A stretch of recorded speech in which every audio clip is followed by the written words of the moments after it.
We typically think that having a happy life means being happy all the time, but even the father of positive psychology, which is the field dedicated to helping people be more happy, doesn't think that. It turns out happiness and other emotions that people tend to call positive is just one of several components into how to have a happy life. So in this video, I'm going to walk you through Seligman's updated theory on what it means to be happy and have well-being. I'm going to provide some concrete tips and exercises for each of these, so get out a pen and paper, and hopefully by the end of this video, you have a better sense of what it means to have a happy life and how to actually move forward with one.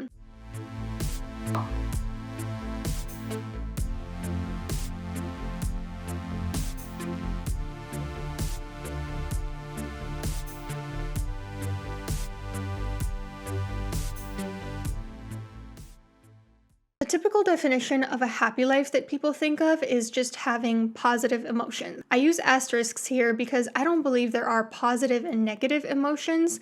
I think all emotions exist to serve a function, to help us survive in some way. Like anger signals to us, hey, somebody is trampling your rights, you need to stand up for yourself. I prefer to use the terms pleasant and painful. Martin Seligman prefers to use the words positive and negative, so that's what I'll be using moving forward in this video. Regardless, many people have started realizing in recent years the pitfalls of always chasing happiness, and Martin Seligman is one of them as well. For one thing, there's something called the hedonic treadmill, where something makes you happy, usually something material or something that feels good, like a really delicious piece of food or alcohol, but you get sort of desensitized to it and you need more and more of it to actually make you happy. It's essentially being addicted to things that make you happy. Also, perpetual happiness isn't an option. It's just part of the human condition that we're sometimes not going to be happy. There are going to be hard times in life, and when that comes, we need to have the tools to deal with it. So Seligman's original happiness theory was called authentic happiness, and it included 3 components: positive emotion, engagement, and meaning. When you have a lot of positive emotion, you have what Seligman calls the pleasant life, what we typically think of when we think of happiness. Emotions like joy, excitement, gratitude, happiness. Engagement is essentially synonymous with being in flow, something I talk about ad nauseum, losing yourself in something, an activity that you love so much that you forget about your identity and you forget about time. When you spend a lot of time in this engaged state, you have what's called the engaged life. And then meaning is self-explanatory. It's when you have a purpose in life, and if you have a lot of that, you have what's called the meaningful life. Now, Seligman realized something interesting, which is that when you ask people about their life satisfaction, 70% of it is determined by their current mood and how they currently feel about their circumstances in life. Only 30% actually measures what it's supposed to. So Seligman has an updated theory called the well-being theory that has expanded his original happiness theory. But before I go into that in just a minute, I want to tell you about today's sponsor, Scentbird. One of the biggest things for my happiness is making sure that my life is beautiful. And when I say beautiful, I'm talking about all 5 senses: sight, touch, smell, hearing, taste. And scent in particular can be a really important one because the place in our brain where we hold memories is very close to the olfactory processing center. That is why a lot of the times when you wear a perfume that you haven't worn in a long time, it instantly brings you back to that point in your life and instantly brings the sense of nostalgia and deja vu. So scent is huge for memory and emotion, so it makes sense that it would be important also for fostering those positive emotions. And Scentbird is an awesome way to induce more of those positive emotions in an affordable way. They send you new designer perfumes every month. If you travel a lot like me, so a big perfume isn't right for you, or if you just struggle to get through a big bottle, like I know it takes me sometimes upwards of a year to get through a bottle, Scentbird is a great solution to that because it affords you the flexibility to try different scents out while also having something travel sized. So excited to unbox this. So it comes with 4 vials. They actually seem pretty big. Let me show you how it looks inside. See, it really is quite a lot of perfume in here. Oh, I love how they come in different colors. So in order to pick which one I'm gonna start wearing, I'm gonna read these little pamphlets about what each of the scents contains. So we have first Sanctuary Amazon Rainforest, which contains dew-kissed mandarin, black pepper, geranium, rainwater accord, and vetiver. Then we have Glasshouse Sunsets in Capri, which contains mandarin, peach, lily, amber, and musk. Catherine Malandrino Transcendent, which contains watery greens, dewy fruit, pink rose, cashmere musk, and sandalwood, and Commodity Milk, which contains notes of cold milk accord, musk, warm marshmallow, woods, and tonka bean. So the type of scent that I tend to gravitate towards is very warm, vanilla, autumnal, spiced. I like to smell like I'm coming out of a witch's treehouse, and so I think I'm gonna pick commodity milk to try out first. Oh, this is definitely the one. That smells so good. I feel like a lot of subscription boxes would have given something like this much, but this genuinely feels like enough for 30 days, if not more. So you can try the first fragrance for just $8, and then the next month will be $16.95 for bottles that sometimes cost upwards of $300 to $500. Also, really love that they have a quiz on their website where you can see what types of scents you prefer. Because sometimes I think it can be overwhelming when you're trying to pick out what perfume you like if you don't know what's in it. It says on their website and also on the cards that come with the vials what exactly each perfume contains, like notes of what. And considering they have over 700 fragrances on their website, that is very helpful to figuring out exactly what's the right fit for you. Use my code Dr. Anna below to get 55% off. Once again, that's getting it for just half the price, which is $8 instead of $16. That's code DRANA. Thank you so much to Sunbird. This is amazing. Let's talk about the well-being theory. So like I said, the well-being theory is a revised version of the happiness theory, and it contains the acronym PERMA: positive emotion, engagement, relationships, meaning, accomplishment. And then there are also secondary components that are important to well-being, which are self-esteem, optimism, resilience, vitality, and self-determination. So let's talk about each component and how to foster more of them. Starting off with positive emotion. Emotions like joy, happiness, love, gratitude, excitement.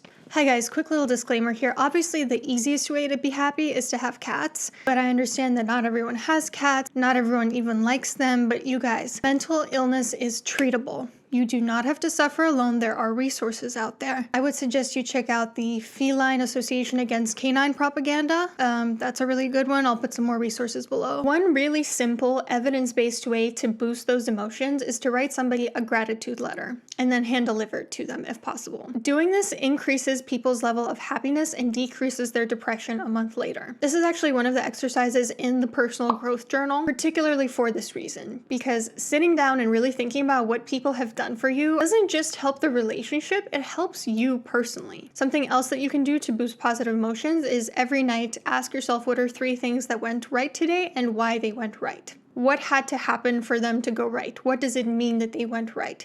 This really forces you to get into the mindset of thinking of something positive to frame about how your day went. Now, this exercise, the benefits persisted not just 1 month after the fact, but 6 months later. A third exercise for boosting positive emotions is to keep what's called a blessings journal or a gratitude journal. Now, if you have my journaling workbook, A Season of Life, you know exactly what I'm talking about because gratitude is a huge component of that. It's one of the things that I encourage people to really rack their brain about every single day, or what are 10 things that you're grateful for. Once you get in the habit of challenging yourself to see this, it becomes so easy. Like literally some days, the gratitude just pours out of me. Like I have so much of it in different areas of my life. And honestly, I feel like when you put out more gratitude in the universe, more is given to you. Now, this is more of my own personal spiritual belief, but I do think the universe rewards gratitude. Bitter people often stay in negative cycles because of that. Moving on to engagement. A simple way to assess whether you spend a lot of time being engaged and in flow is to ask yourself, did time stop for you? Were you completely absorbed by the task? Did you lose self-consciousness? Try to figure out what are the activities that when you do them, you lose sense of time, you lose sense of yourself, and do more of them. If possible, they should be your job because you should be able to spend 8 hours a day on them and not feel drained and actually feel energized by it. But I understand this is impossible for everyone, and so if you can't do this for work, at least do it as much as possible. So for me, when I'm doing YouTube and when I'm writing fiction, that's absolutely when I am in a state of flow. I spend the majority of my day in a state of flow. So when I have like 10-hour workdays, 12-hour workdays sometimes, it doesn't bother me. I feel like I'm having a great time. Something else to think about is to be more mindful. When you're in an activity, truly try to embed yourself. Put away your phone, be engaged, experience the world through all 5 senses. That's a really simple exercise to do when you've noticed yourself kind of drifting to something else when you're not being mindful. Just try to isolate each of the 5 senses. Pay attention to what's outside of you, to what you feel internally. And you might find that you're a lot more engaged in your activities that way. Now, the next element is positive relationships. The happiest people in life are the ones with nourishing relationships. This is scientifically shown. Maybe this is because positive relationships contribute to the other aspects of the well-being theory, like positive emotion, engagement, accomplishment, but maybe positive relationships are a reward in and of themselves. Fun little tidbit, the answer to the following question can determine your longevity. Is there someone in your life who you would feel comfortable phoning at 4 a.m.? If yes, then congrats, you're more likely to live longer. If not, then that could be a risk factor, so that might be something we want to work on. Here's one really simple way to just improve your relationship right now.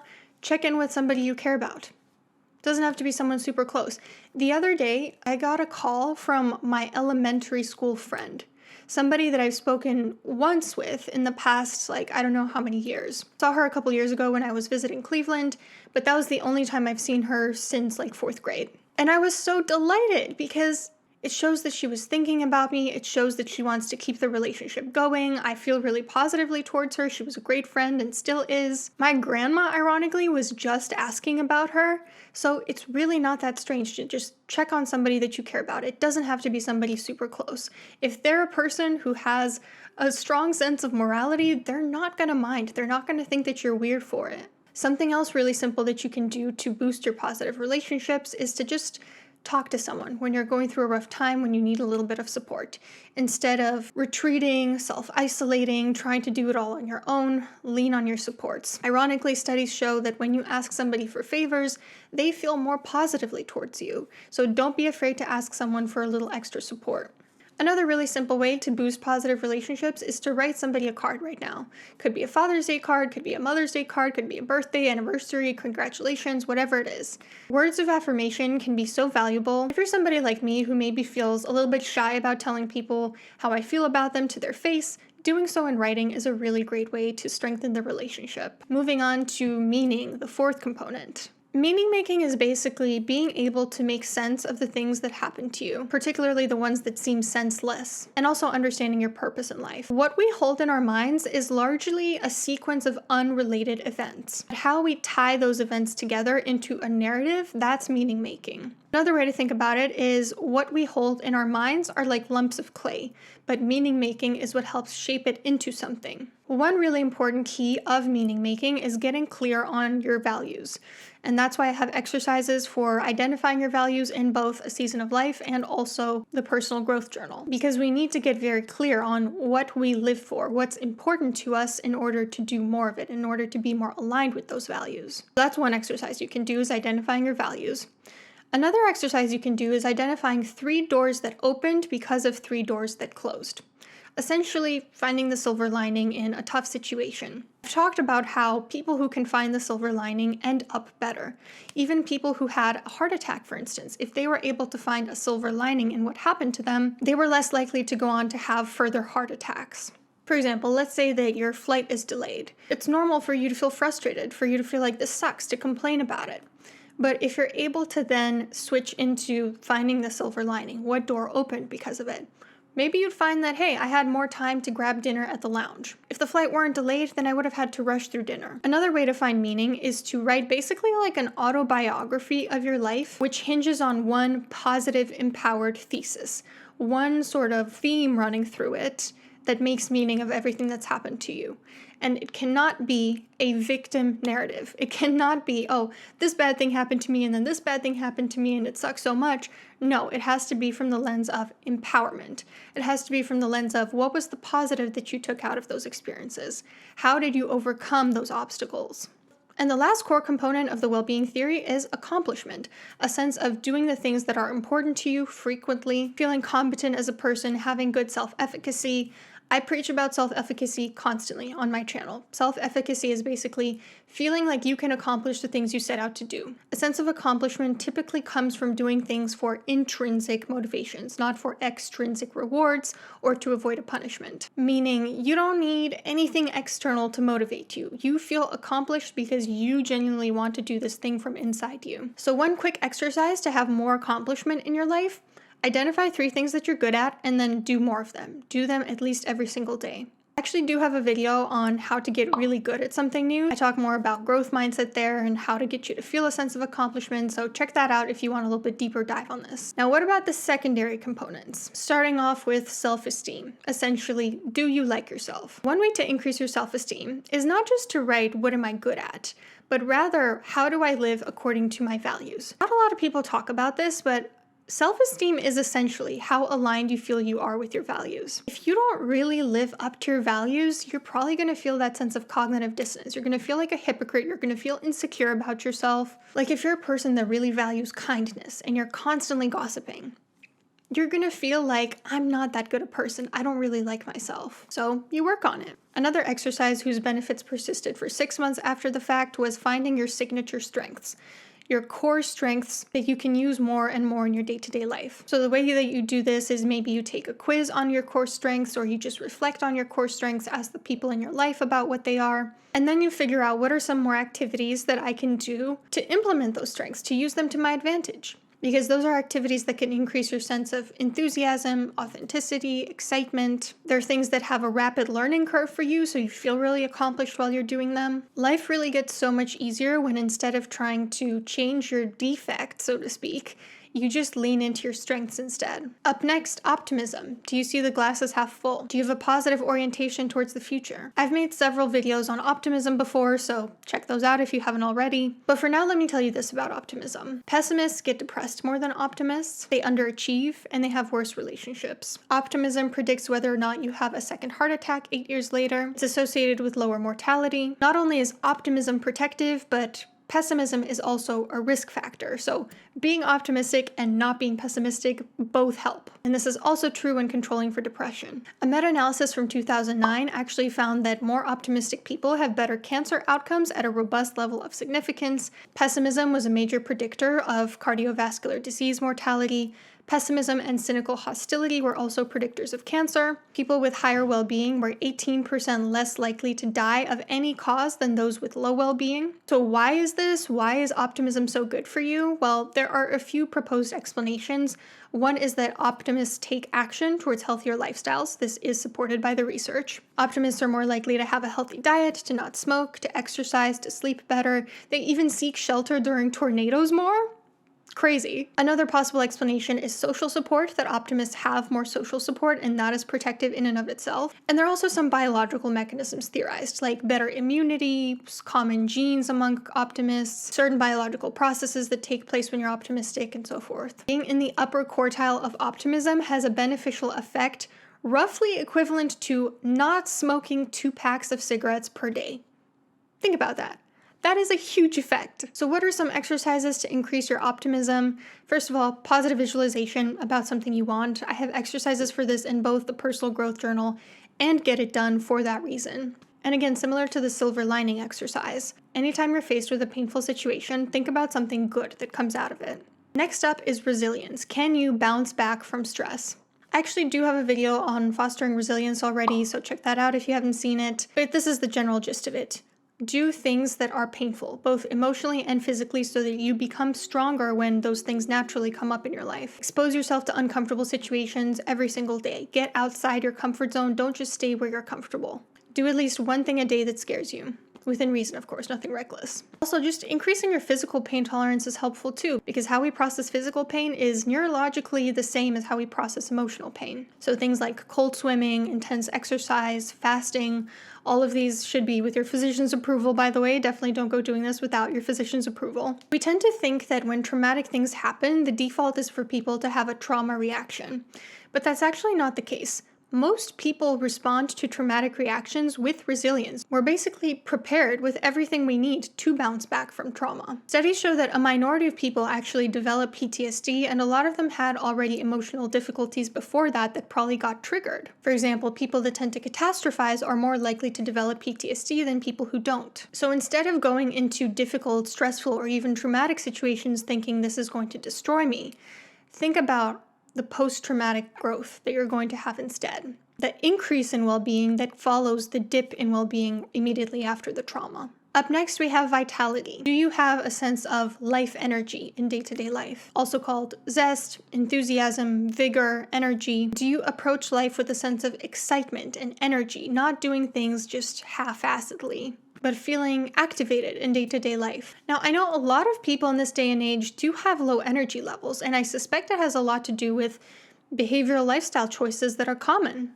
But if your energy levels are low, definitely get your physical health checked out first, because it could be something organic that's causing that. Another really simple exercise when you find yourself not having enthusiasm for something, learn more about it. It's kind of counterintuitive, right? Like when you're not interested in something, learning about it will actually make you more enthusiastic about it because most things in life are pretty fascinating. And so the more you learn about them, the more fascinating they become. And lastly, self-determination, which is basically a person's ability to make their own choices, to have autonomy in their life. Do you have an internal locus of control? Are you intrinsically motivated? One exercise to get more self-determination that is in the personal growth journal is you draw a circle, and inside the circle you write everything that is within your control.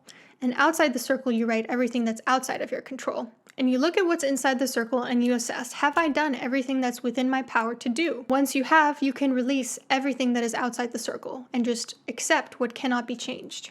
Another way to increase self-determination is in a difficult situation, ask yourself, what are my options and how do I want to proceed?